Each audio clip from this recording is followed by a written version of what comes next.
Anavoor government higher secondary സ്കൂളിലെ കുട്ടി police ഇപ്രാവശ്യം തങ്ങളുടെ സുഹൃത്തുക്കളുടെ മുമ്പിൽ എത്തുന്നത് പുതിയൊരു ആശയവുമായിട്ടാണ്. ഹോണസ്റ്റി ഷോപ്പ് അല്ലെങ്കിൽ സത്യസന്ധതയുടെ ഷോപ്പ്. ഈ ഷോപ്പിനുള്ള ഏറ്റവും വലിയ പ്രത്യേകത എന്ന് പറയുന്നത് ഇവിടെ കച്ചവടക്കാരനില്ല എന്നതാണ് ഏറ്റവും വലിയ പ്രത്യേകത.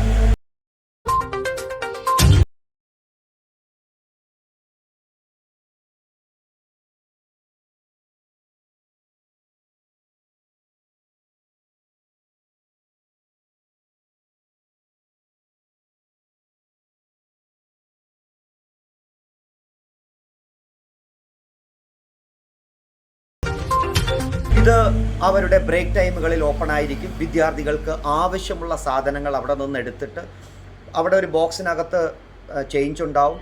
അതിൽ നിന്ന് കൃത്യമായ തുക, ഒട്ടിച്ചിരിക്കുന്ന തുകയിൽ നിന്ന് കൃത്യമായ തുക അവിടെ ഇട്ടിട്ട് ബാലൻസ് എടുത്തുകൊണ്ട് അവർക്ക് മടങ്ങിപ്പോകാവുന്നതാണ്.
ഉണ്ടാക്കുന്ന സാധനങ്ങൾ അല്ലെങ്കിൽ കരകൗശല വസ്തുക്കൾ ഇതെല്ലാം തന്നെ മറ്റൊരു പ്രത്യേകത എന്ന് പറയുന്നത് തങ്ങൾക്ക് അറിയപ്പെടാത്ത ഒരു ഫ്രണ്ടിന്, തങ്ങൾക്ക് അറിഞ്ഞൂടാത്ത ഒരു സുഹൃത്തിന് വേണ്ടിയിട്ട് സ്നേഹപാഠം എന്ന് പറയുന്ന ഒരു ചാരിറ്റി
ഇത്തരത്തിൽ നാട്ടിൻ പ്രദേശത്ത് പുതിയൊരാശയവുമായി വിദ്യാർത്ഥികളിൽ വളരെയേറെ കച്ചവടക്കാരനില്ലാത്ത ഒരു ഷോപ്പ് എന്നുള്ള ആശയം വന്നപ്പോൾ വിദ്യാർത്ഥികൾ അത് മുഴുവനും ഏറ്റെടുക്കുകയുണ്ടായി. SPC വിദ്യാർത്ഥികൾ നേതൃത്വം നൽകുന്ന ഈ ഷോപ്പ് ഇന്ന് ഉദ്ഘാടനം കഴിഞ്ഞപ്പോൾ നാളെ മുതൽ അതിൻ്റെ പ്രവർത്തനങ്ങൾ വളരെ ഭംഗിയായി തന്നെ സ്കൂൾ അങ്കണത്തിൽ നടക്കുന്നു. ഈ ആശയങ്ങളുമായി വിദ്യാർത്ഥികളും അധ്യാപകരും കൈകോർത്തുകൊണ്ട് ഒറ്റക്കെട്ടായി സത്യസന്ധമായി ഹോണസ്റ്റിയായി വിദ്യാർത്ഥികൾക്കും പോകാൻ കഴിയട്ടെ എന്ന് ഞാൻ ആശംസിക്കുന്നു.